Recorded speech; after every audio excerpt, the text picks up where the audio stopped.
Why are people upset that the richest person in history was a black man? Yes, richer than Rockefeller, Bezos, and Bill Gates combined. Before you start crying, just listen, because his name was Mansa Musa, emperor of the Mali Empire in the 14th century. And while Europe was still clawing its way out of the Dark Ages, Musa ruled over a kingdom so rich, so powerful, and so advanced, it made the rest of the world look broke. This man's wealth was so outrageous that even centuries later, historians still struggle to measure it. We're not talking about a few billion tucked away in some offshore account.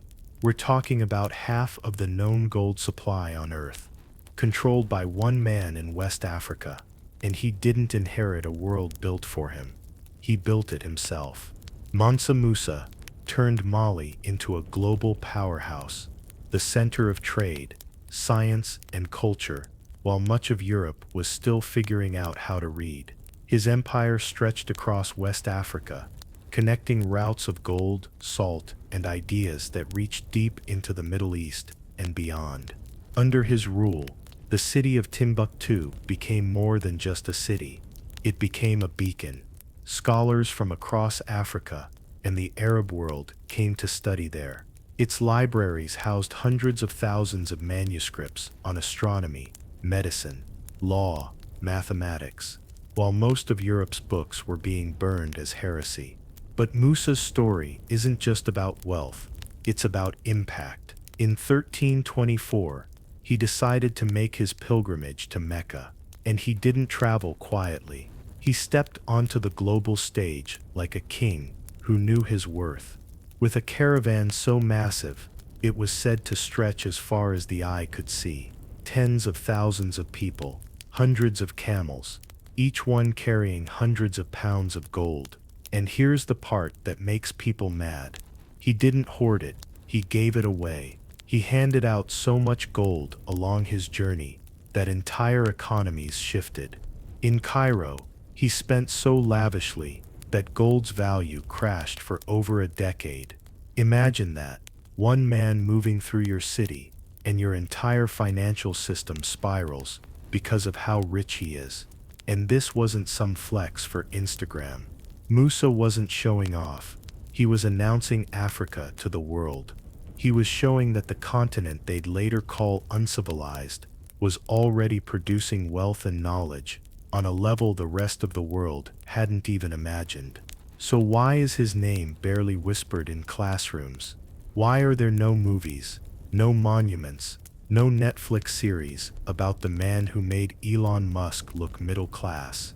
Because Mansa Musa's story breaks the narrative. It breaks the myth that Africa was poor and backward until Europeans arrived. It breaks the myth that wealth, empire, and sophistication are European inventions.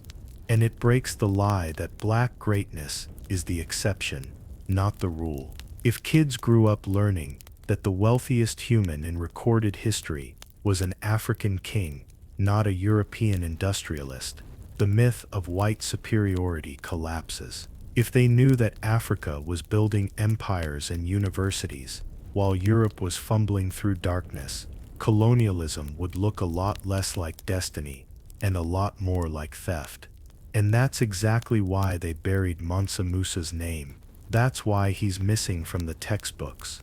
That's why the richest man who ever lived is a stranger to most people. But buried stories don't stay buried forever. And once you know about Musa, once you understand what Africa really was, while Europe was still finding its footing, everything they told you about civilization starts to fall apart. Because Mansa Musa wasn't just rich, he was living proof that Africa was and is the blueprint. And they hid that truth because they knew it could change everything. Here's the thing they don't want you to know. Mansa Musa didn't rise out of nowhere. He was the product of a system, an African empire so powerful it made Europe's kingdoms look like backyard projects. The Mali Empire wasn't some dusty trade state tucked away in the desert. It was the center of the world, and that fact alone is why they worked so hard to erase it. Mali's wealth wasn't just about gold, though there was more of that than anyone else on the planet. It was about how that gold moved. Musa didn't sit on a pile of treasure like a dragon. He turned that gold into infrastructure. He built mosques, schools, and libraries. He transformed cities like Timbuktu and Gao into thriving hubs of knowledge and trade. These weren't just markets, they were global crossroads where traders from North Africa, the Middle East, and even parts of Europe came to do business. Timbuktu alone had over 180 Quranic schools and universities that drew scholars from across the Islamic world. Its libraries held over 400,000 manuscripts, covering science, astronomy, medicine, mathematics, philosophy, subjects Europe wouldn't fully rediscover for centuries. And this was happening while many parts of Europe were still burning women as witches for knowing how herbs worked. But ask a European textbook who invented universities, and they'll tell you it was Bologna or Oxford. Ask them where the Renaissance began, and they'll point to Florence. Ask them where the world's wealthiest cities were, and they'll say Venice or Paris. Notice how they skip right over Mali, as if the empire that produced the richest man in history and some of the most advanced cities in the world never existed. And it's not just omission, it's strategy. Because if they acknowledged Mali, they'd have to admit Africa wasn't waiting to be civilized. If they acknowledged Timbuktu, they'd have to admit Africa was teaching the world before Europe even knew what science was. If they acknowledged Mansa Musa, they'd have to admit that wealth, innovation, and global trade weren't European inventions. They were African legacies. They don't skip Mali by accident. They skip it because it shatters the foundation of colonial propaganda. Colonialism needed Africa to look like an empty canvas, a place with no roads, no writing, no architecture, no brilliance, so that Europe could play the savior. But Mali was overflowing with brilliance. Musa's empire had paved roads, postal systems, organized armies, and a sophisticated legal code. Mali wasn't a dark continent, it was the light Europe pretended to bring. And here's where the lie gets deeper. Even the Arab chroniclers of Musa's time wrote about his wealth with awe. Al-Umari, a 14th century historian, described Musa's pilgrimage to Cairo in tones of pure shock. European cartographers, who had never even seen West Africa, were drawing Musa's golden image on maps of the known world. But centuries later, when European colonial powers began carving up Africa, suddenly all those stories vanished. Suddenly, Musa was a footnote, or worse, not mentioned at all. Because to justify taking Africa's resources, they had to pretend Africa never had any. They had to erase the image of black power and replace it with one of helplessness. They had to bury the man who could have bought their empires outright, and then convince you he never existed. Let's be real, the reason Mansa Musa's story makes people uncomfortable today is the same reason it terrified them 700 years ago. It destroys the illusion of white supremacy. You can't keep calling Africa primitive when one African man's wealth dwarfed the combined fortunes of Europe's kings. You can't push the idea that civilization flowed from Greece and Rome when Musa's universities were teaching subjects those empires had forgotten. And you definitely can't justify colonizing a continent if the continent you're invading was already running global trade routes before your ancestors figured out how to bathe regularly. That's why even now, you'll hear people try to downplay Musa. They'll call his wealth exaggerated.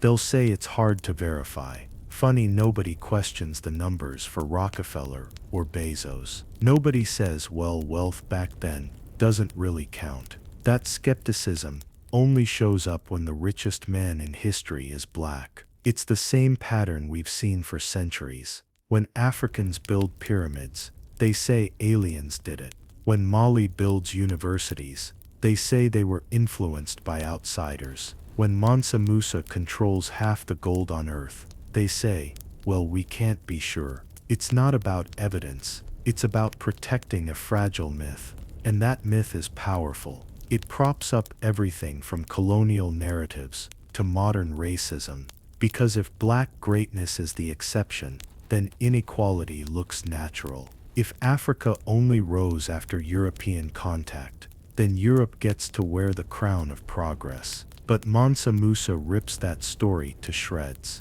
He proves that Africa wasn't behind, it was ahead. He proves that black power isn't new, it's ancient. He proves that global influence isn't a European export, it's an African birthright. Even the ripple effects of Musa's reign prove how powerful he was. After his pilgrimage, word of Mali's wealth spread so widely that European nations started searching for direct routes to West Africa. In fact, Musa's fame is one of the reasons Portuguese explorers began sailing down Africa's coast in the 15th century. Think about that. European exploration wasn't just about curiosity or ambition. It was envy. It was a scramble to reach the source of the wealth that one black man controlled. And yet the same textbooks that glorify those explorers barely mention the man who inspired their journeys. That erasure isn't accidental, it's ideological. Because if children in Europe and America grew up learning that Africa had kings wealthier than any European, that Africa built cities brighter than any in medieval Europe, and that Africa produced libraries and scholars while Europe was still fighting over feudal scraps, the whole colonial narrative collapses. The myth of white superiority doesn't survive contact with the truth. That's why Mansa Musa is dangerous, even now, because the more people learn about him, the more they start questioning everything else they've been taught. And once that questioning starts, it doesn't stop. If they lied about Musa, who else did they lie about? If Africa was this powerful, what else have they erased? If the richest man on earth was a black king, then what does that say about everything we thought we knew about history? Those are the questions they don't want asked, because questions lead to answers, and answers lead to awakening. Let's stop dancing around it. Mansa Musa wasn't just rich, he was absurdly rich. His money didn't just stack, it reshaped the world. And when I say no one, not Bezos, not Musk, not Rockefeller, comes close, I mean it. For perspective, Rockefeller, often called the richest man in American history, was worth about $400 billion in today's money at his peak. Jeff Bezos, around $200 billion. Elon Musk hovers around $230 billion. Mansa Musa, historians estimate his wealth would range anywhere from $400 billion to over $500 billion. And that's conservative. Some scholars believe it was so vast that trying to calculate it is pointless. It's like trying to measure the ocean with a shot glass. Because Musa didn't just own money, he owned money itself. Mali controlled more than half of the world's gold supply during his reign. Half. Imagine one man controlling half of all oil, half of all silicon chips, or half of all electricity today. That was Musa with gold. And gold in the 1300s wasn't just wealth.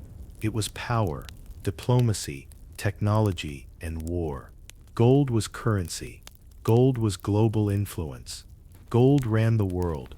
And Mansa Musa had more of it than entire continents. But the flex wasn't just how much gold he had. It was how he moved it. Remember that pilgrimage to Mecca? Musa didn't stroll in quietly. He rolled through the Sahara with a caravan so massive it felt like a moving empire. 60,000 men, 12,000 slaves, not chattel slaves, royal servants in the Malian court, and 100 camels, each carrying 300 pounds of gold. That's 30,000 pounds of gold, on the camels alone. worth billions today. And that's not counting the gold his people carried, the gifts, or the trades made along the way. In Cairo, he spent gold like it was confetti, handing it to the poor, building mosques, funding scholars. He gave so much away that the value of gold dropped 25% and stayed depressed for more than a decade. Entire economies were shaken just because he passed through. That's not wealth, that's gravitational force. And here's the part that blows people's minds. That pilgrimage was just a flex trip. Musa didn't even empty his vaults for it. The Mali treasury was so deep that this trip barely scratched the surface. Back home, gold still poured from mines like Bambouk and Wangara, salt flowed from the Sahara, and trade caravans stretched for miles in every direction. Musa was so rich that he built an empire from the ground up just to spend his money. In Timbuktu and Gao, he funded universities, mosques, and schools that turned his empire into the intellectual capital of the medieval world. He brought architects from across Africa and the Middle East to design buildings that still stand today. He funded thousands of scholars, scribes, and poets, because in his world, knowledge was wealth too. And unlike the billionaires of today, who hoard their money in offshore accounts and buy vanity toys, Musa's wealth elevated an entire civilization. His money built cities. His money educated generations. His money fueled trade networks, stretching from the Atlantic to the Red Sea. He wasn't just rich for himself, he made his people rich too. You want to know how powerful Mansa Musa's money was? He crashed entire economies by accident. Think about that. A billionaire today might move a stock price.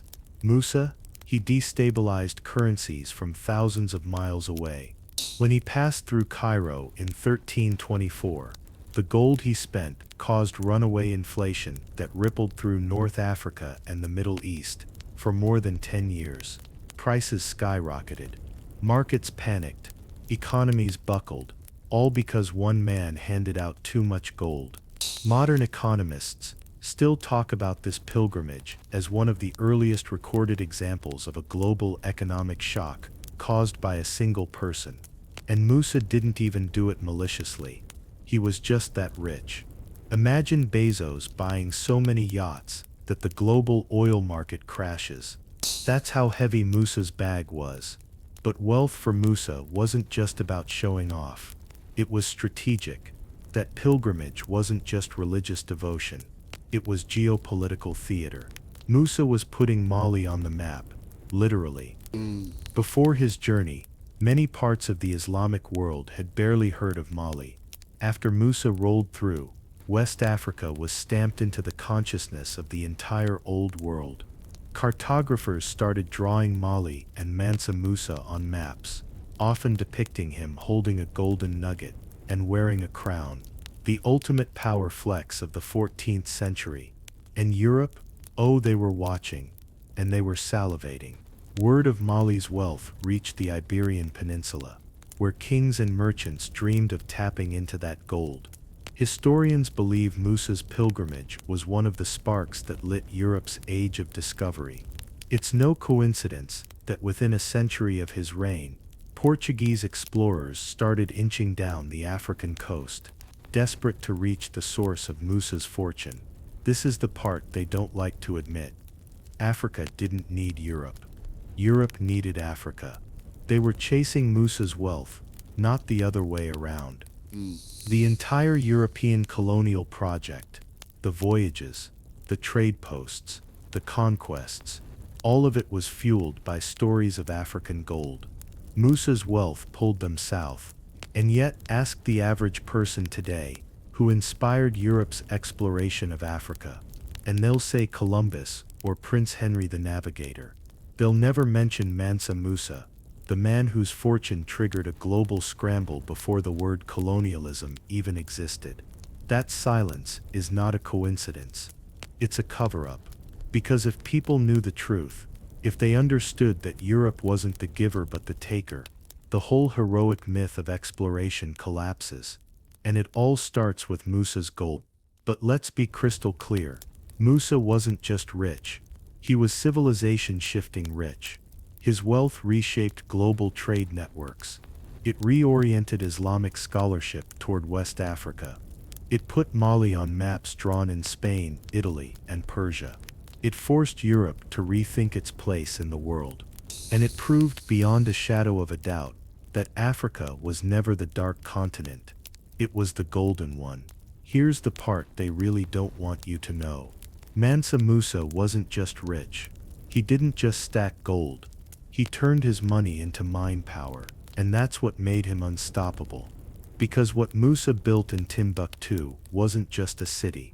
It was a brain center, the most advanced intellectual capital on earth, at a time when most of Europe couldn't even sign their own names. Picture it, the 1300s. Paris and London are muddy medieval towns. Oxford is a baby university, with a few hundred scrolls. And in the heart of West Africa, Timbuktu is booming.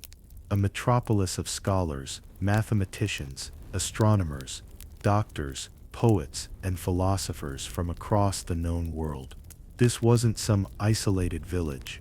It was a magnet for brilliance. Musa poured his wealth into creating universities and libraries that drew the best minds from North Africa, the Middle East, and beyond. The legendary Sankore University could hold 25,000 students, bigger than many European universities today. Its libraries stored an estimated 400,000 to 1 million manuscripts, works on everything from mathematics and medicine to law and astronomy. These weren't dusty copies of Greek texts. They were original African works, written by black scholars who were centuries ahead of their time. While Europe still debated whether the earth was flat, scholars in Timbuktu were charting stars and writing treatises on planetary motion. While European doctors were bleeding patients with leeches, West African physicians were documenting surgeries and herbal treatments with scientific precision. And while European kings fought over thrones, Timbuktu's intellectual elite debated theology, law, and philosophy in classrooms that rivaled anything in Baghdad or Cairo. But how often do you hear that story? How many textbooks mention that one of the most advanced universities on earth was founded in Black Africa? How many classrooms teach that Europe was sending students to Africa to study? That's right, to Africa. Students from Morocco, Egypt, and even parts of southern Europe traveled to Timbuktu to learn what Africa already knew. And Musa didn't stop there. He brought architects from across the Islamic world to Mali to build breathtaking mosques and learning centers, like the Dingaber Mosque, built by Andalusian architect Abu Ishaq es-Saheli.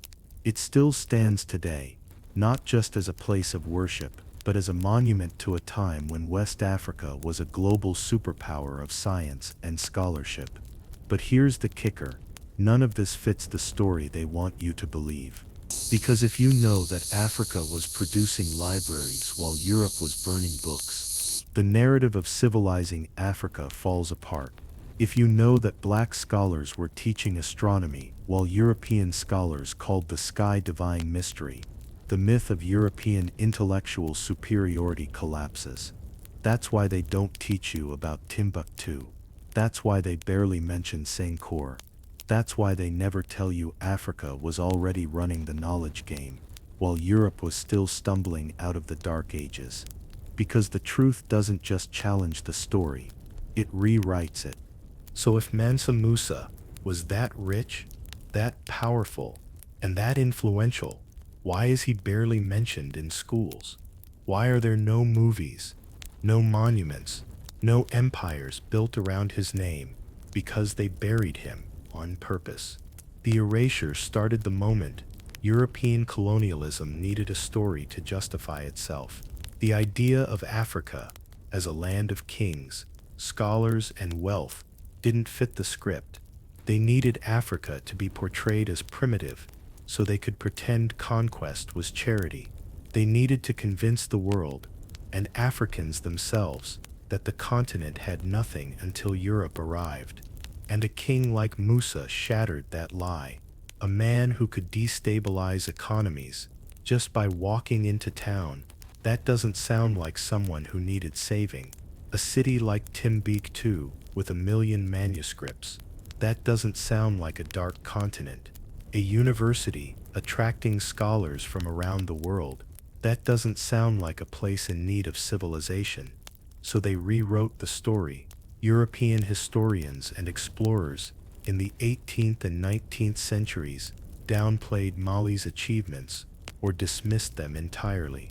They described Timbuktu as a mythical city or a legend, implying that Africa's golden age was a fairy tale. When European explorers finally reached the city in the 1800s, they acted shocked that it existed, not because it was small or primitive, but because it proved them wrong. Even when they couldn't deny Musa's existence, they changed the way they talked about him. Instead of calling him one of the most powerful rulers in history, they labeled him a local king. Instead of calling Timbuktu a global center of learning, they called it an oasis town. Instead of celebrating Africa's intellectual legacy, they credited Arabs, Berbers, or even Europeans for introducing knowledge, as if Africa was incapable of creating it on its own. And here's the most sinister part. They stole the receipts. Thousands of manuscripts from Timbuktu were looted or locked away in European museums and libraries. Artifacts from Mali's golden age were mislabeled or hidden in archives. Even maps showing Musa's empire were redrawn to minimize its size and importance. They didn't just erase Musa, they erased the idea of him. Because once people know Africa produced kings wealthier than any European, scholars smarter than any monk, and cities more advanced than anything north of the Mediterranean, the entire foundation of colonial ideology collapses. But no lie lasts forever, and the more we dig, the more the truth rises from the sand. Manuscripts, once hidden in private collections, are being digitized. African historians are reclaiming their narrative, and the world is waking up to the reality that the story of civilization doesn't begin in Greece or Rome, it begins in Africa. And when you see that clearly, Musa isn't just a king, he's a mirror showing everything they tried to hide, a mirror reminding you that Africa wasn't behind, the rest of the world was just catching up. Mansa Musa's wealth didn't stay locked in Mali, it moved the entire world. His gold didn't just fund mosques and manuscripts, it rewired global trade routes, reshaped religion, and pulled Africa into the center of the medieval map. Before Musa, West Africa was a mystery to much of the Islamic world, and completely off the radar for Europe.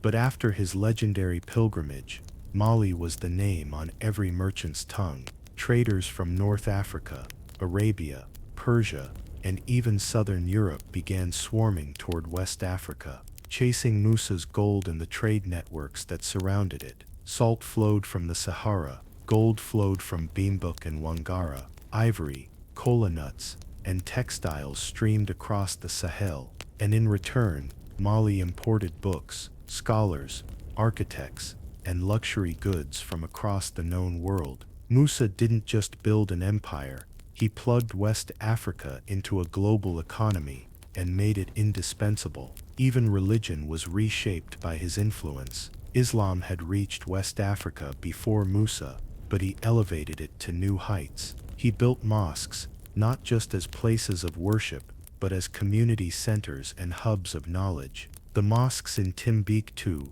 and Gao became symbols of Mali's power and sophistication, drawing scholars from Cairo, Fez, and Baghdad. Under Musa, Islam thrived, not as an imported religion, but as a faith woven into the fabric of West African identity, and his diplomatic reach extended even further. Musa wasn't some isolated ruler tucked away in the desert. He was a player on the global stage. Leaders from across North Africa and the Middle East sought his friendship. Sultans, caliphs, and scholars wrote letters to him, exchanged gifts, and forged alliances. Musa wasn't knocking on anyone's door, the world was knocking on his. European cartographers couldn't ignore him either. The Catalan Atlas of 1375, one of the most important medieval maps, features Mansa Musa sitting on a throne, holding a golden nugget, labeled the richest king of Mali. Think about that. He was so influential that European mapmakers, who had never even seen West Africa, felt compelled to include him. They couldn't pretend Mali didn't exist. Musa's presence demanded acknowledgement, and that acknowledgement changed Europe's behavior.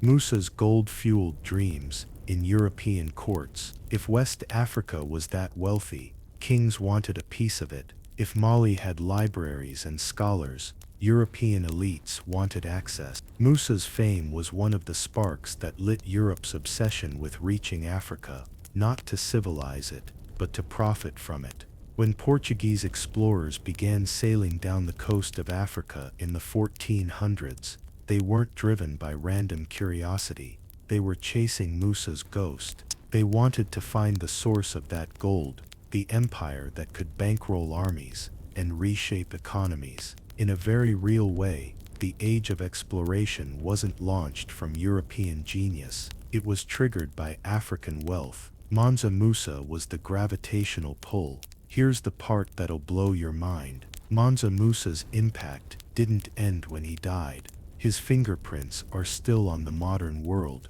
from global finance to geopolitics to cultural identity. For one, he permanently shifted the center of trade. Before Musa, much of the world's economic activity revolved around the Mediterranean and the Silk Road. After Musa, West Africa became a must-reach destination. Trade routes were redrawn, economies recalibrated, and entire cities grew wealthy simply by connecting with Mali, the gold that fueled Europe's Renaissance. A lot of it started in Musa's mines. The wealth that bankrolled Islamic scholarship in Cairo and Damascus, Mali gold, even Europe's banking system.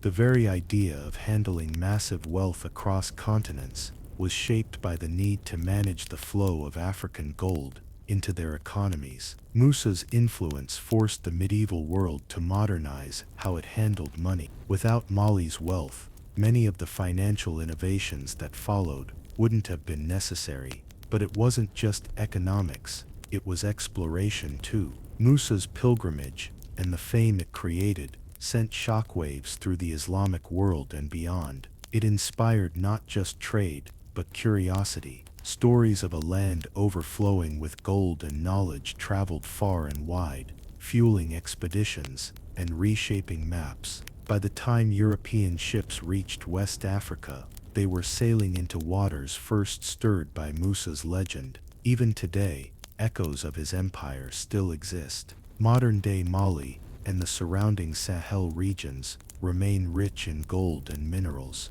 The cultural memory of Timbuktu as a center of scholarship still resonates, and African scholars are now reclaiming the manuscripts and histories that colonialism tried to erase, reviving the intellectual legacy Musa built. And here's something that most people miss. Musa's model of wealth wasn't about greed, it was about redistribution and elevation. He didn't build private islands and superyachts. He built mosques and universities. He didn't spend billions on vanity projects. He invested in people, in knowledge, and in infrastructure that lasted centuries. Even when European powers were centuries away from public universities and libraries, Musa had already built them.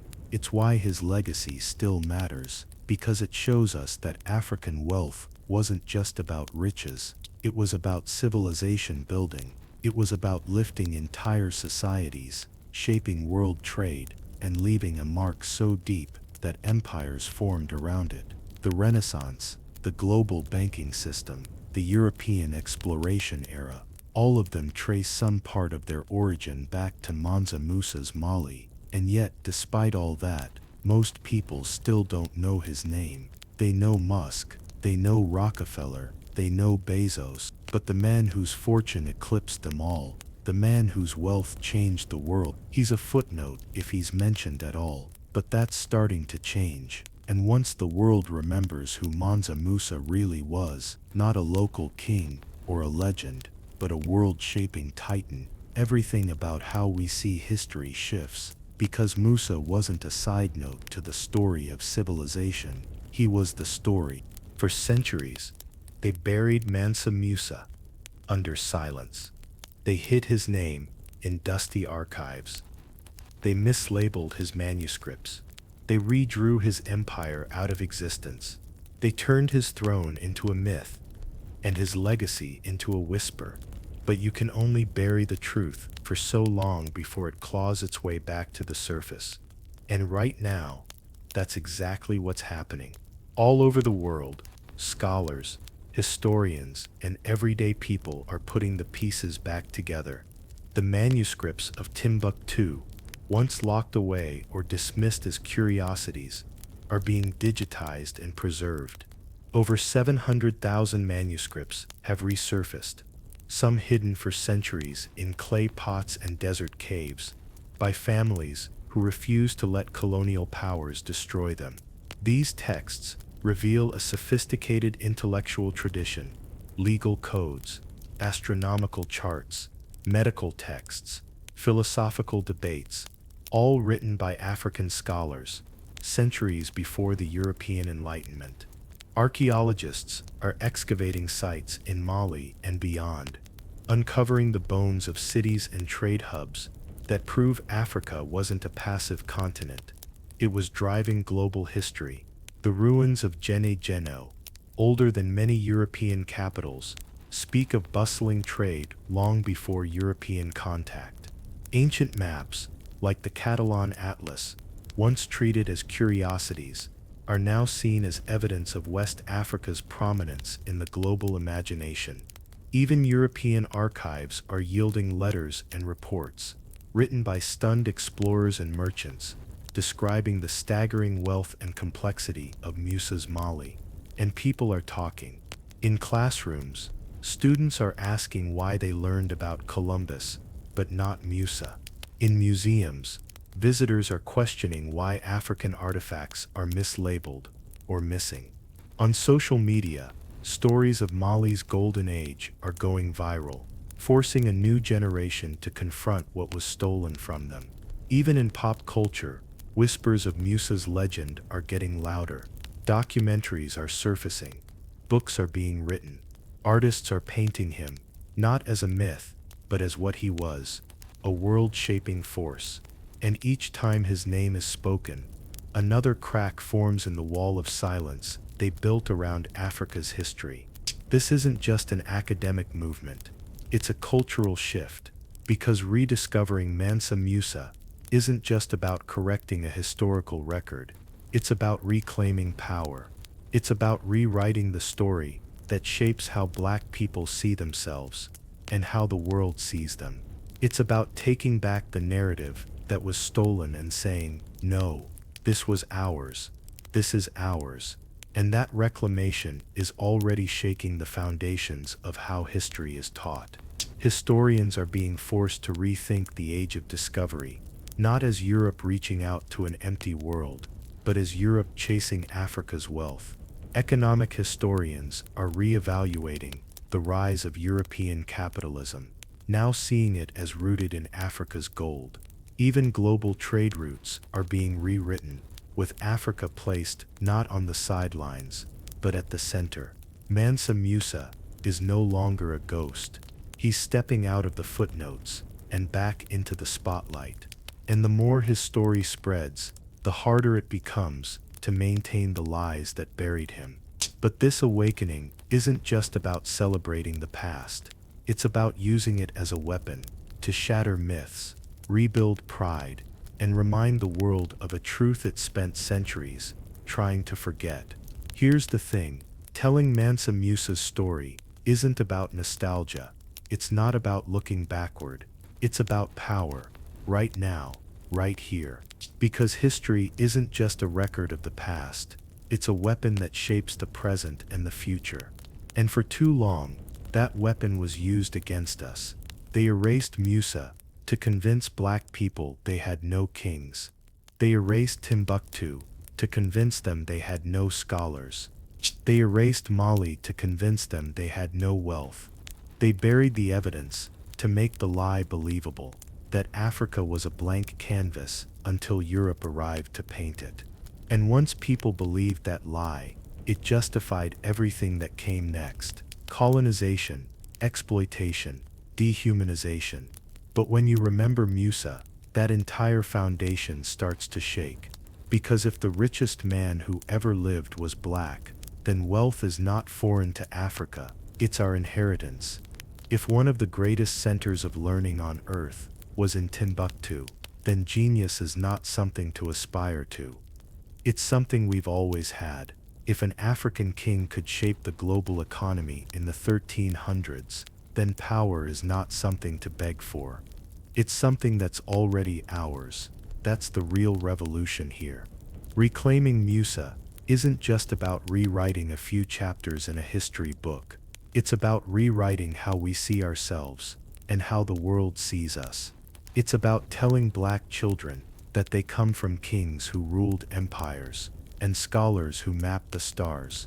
It's about reminding Africa and the diaspora that wealth and brilliance and leadership are not exceptions, they are traditions.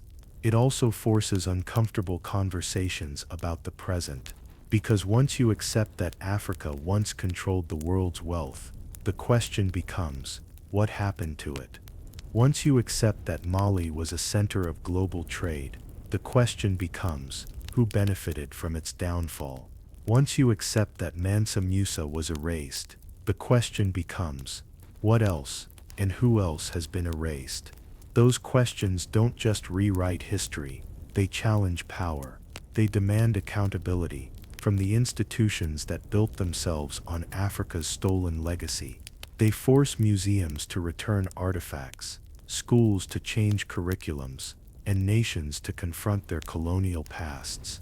And they light a fire in the next generation, because once people know who they are, they stop accepting scraps. Once they know their ancestors built empires, they stop believing they're destined to struggle. Once they know they come from wealth, they stop thinking poverty is inevitable.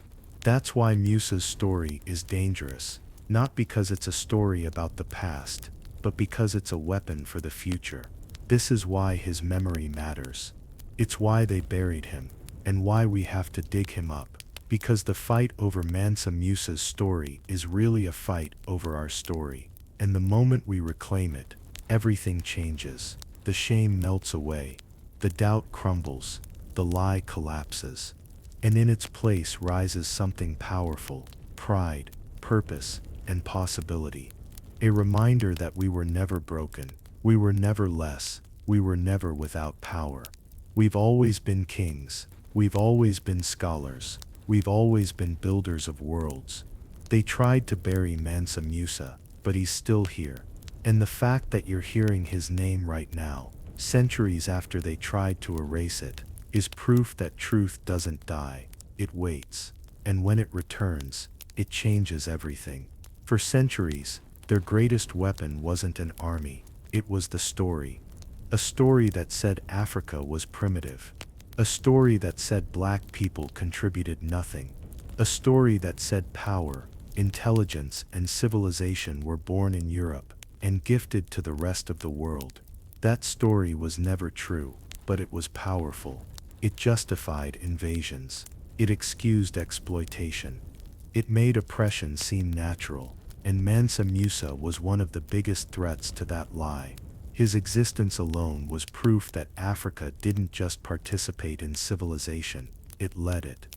He was proof that the continent they painted as backward had once held the beating heart of global trade, scholarship, and wealth.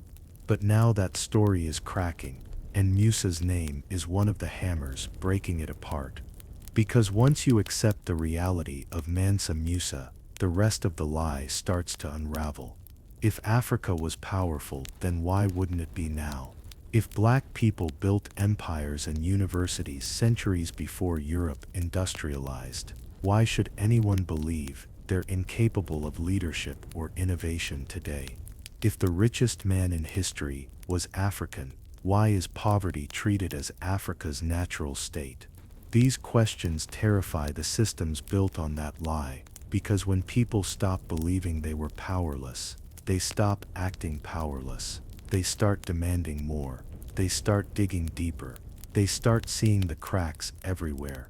In how history is taught, in how wealth is distributed, in how culture is valued. You can feel it happening already. Museums are facing calls to return stolen artifacts, including manuscripts from Mali and art from empires Europe, once dismissed as tribal. Schools are under pressure to rewrite curricula that erase African history. Scholars from across the diaspora are rewriting the narrative from the inside out, publishing research, uncovering documents, and exposing how much of global civilization was shaped by Africa, and people are waking up. Black entrepreneurs are invoking Musa as proof that wealth isn't foreign to their lineage. Activists are pointing to his empire as evidence that Africa thrived without colonial help. Artists and filmmakers are reimagining Musa's story for new audiences, challenging the sanitized versions of history that dominate Western media. Every time Musa's name is spoken, the lie weakens. Every time someone learns about Mali's libraries, the myth cracks. Every time a child sees themselves in the story of the richest man who ever lived, the foundation shifts. And when that foundation collapses, the world that was built on it will have to change. This isn't just about dusting off an old story. It's about rewriting the future.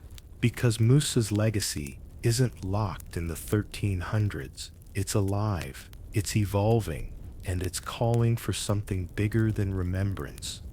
It's calling for reclamation. Reclaiming Musa's story means reclaiming the narrative of wealth. It means rejecting the idea that poverty is Africa's destiny and remembering that wealth started there. It means redefining wealth not just as hoarded money, but as the power to build schools, fund knowledge, and shape the world the way Musa did. It also means reclaiming the narrative of leadership.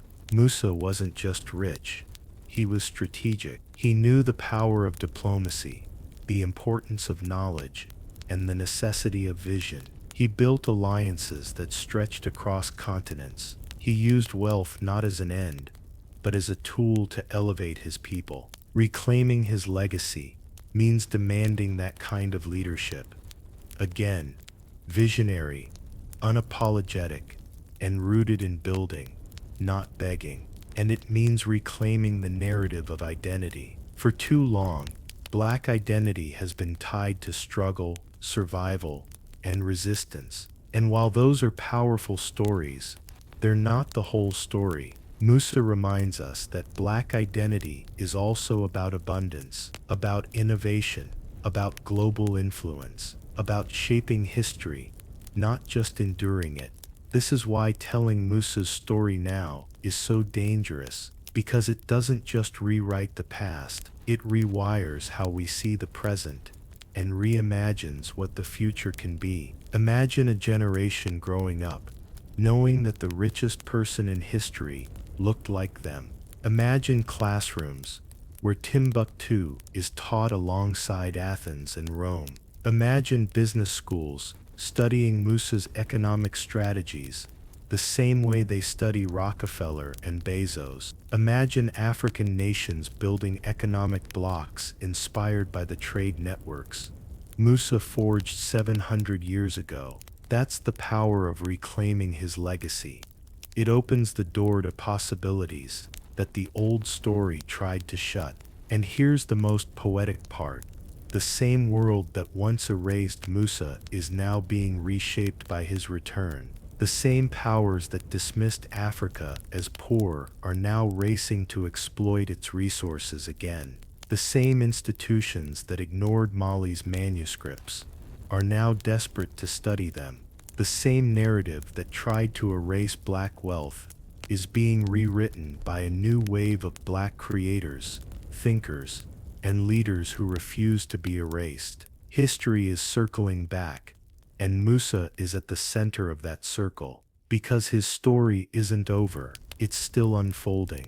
And the question now isn't whether the world will remember him, it's whether we will claim what he represents, whether we will build on his legacy, or let it be buried again, whether we will step into the power that was stolen, or leave it in the past. The throne isn't gone, it's just been waiting, and now it's calling us back. The empires that erased him are gone. Their flags have changed, their colonies renamed, their thrones forgotten. But Mansa Musa's shadow still looms over everything they built. Because here's the truth they don't like to admit. The wealth that fueled Europe's rise didn't start in London, or Paris, or Lisbon. It started in places like Mali. It started with kings like Musa. It started in Africa.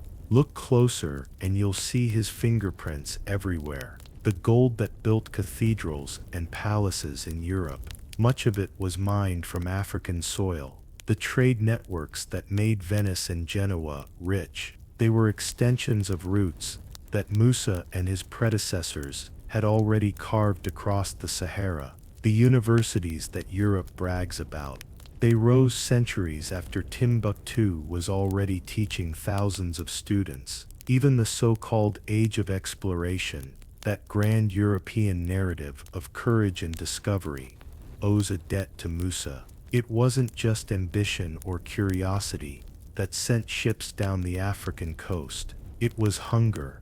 Hunger for the gold that Musa had revealed to the world. Portugal, Spain, and later Britain weren't venturing into unknown waters. They were following the scent of Africa's wealth, trying to grab a piece of the fortune that had once flowed through Mali.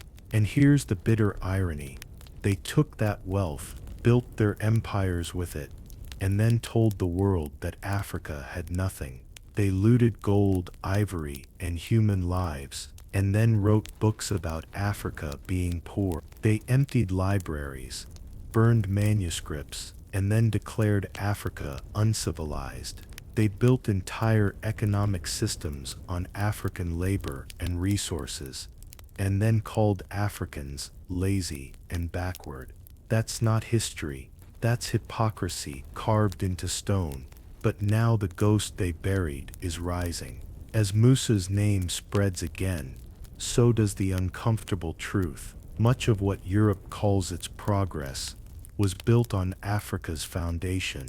And if Africa once powered the world, it can do it again. If Africa once led in wealth and knowledge, it can lead again. If black people once shaped global history, they still can, and they still will. That's what scares them. Because Musa isn't just a reminder of the past, he's a prophecy for the future. He's proof that black power isn't a dream or a demand. It's a reality that already existed and can exist again. And if it happened once, nothing says it can't happen twice. They tried to erase Mansa Musa so they could erase the idea that people who look like us could ever sit on thrones. They wanted the world to believe we were destined for chains, not crowns, that we were meant to serve, not rule. But here's the part they never understood. Thrones don't disappear just because someone lies about them. They wait. And the throne Musa left behind, it's still waiting. It's waiting in the hands of black entrepreneurs, building empires of their own. It's waiting in the minds of African scientists, creating solutions for the future. It's waiting in the art, the music, the literature, the culture, all of it carrying the same creative fire that built Timbuktu. It's waiting in every classroom where a child learns the truth about where they come from and starts dreaming beyond the limits the world set for them. Reclaiming Musa's story is more than an act of historical correction. It's a declaration. We are not starting from nothing. We are starting from wealth, from brilliance, from global influence, from empires that reshape the world. That's our baseline. Not slavery, not oppression, not poverty. This is where our story begins. And once you start from there, everything changes. Your goals get bigger. Your expectations get higher. Your sense of possibility explodes. Because if we built empires once, we can build them again. If we commanded wealth once, we can command it again. If we shaped global history once, we can shape the future. That's why this story matters. Because Musa's name isn't just about the past. It's a blueprint. It's a reminder that wealth means nothing if it isn't used to lift a people. It's a lesson that power means nothing if it doesn't build something bigger. And it's a warning that erasure only works if we stay silent. The throne was never empty. We just stopped looking for it. But now the story is changing. The truth is rising. The roar is returning. And once you know who you are and where you come from, no one can ever convince you that you're small again. They lied. They lied about Africa. They lied about wealth. They lied about power. And they lied about Mansa Musa.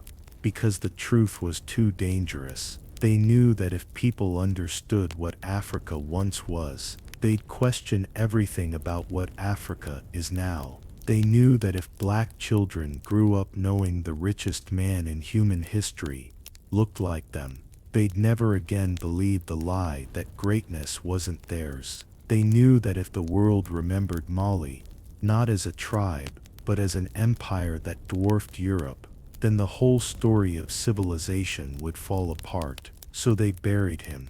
They erased his name. They painted Africa as empty. They rewrote wealth as white. They turned his gold into myths, and his empire into rumors. They stole his story and handed the world a version of history that served them, one where Africa was poor, powerless, and forgotten. But here's the thing about truth. It never dies. You can bury it. You can hide it. You can rewrite it. But eventually, it claws its way back to the surface. And that's what's happening right now. Mansa Musa is rising again.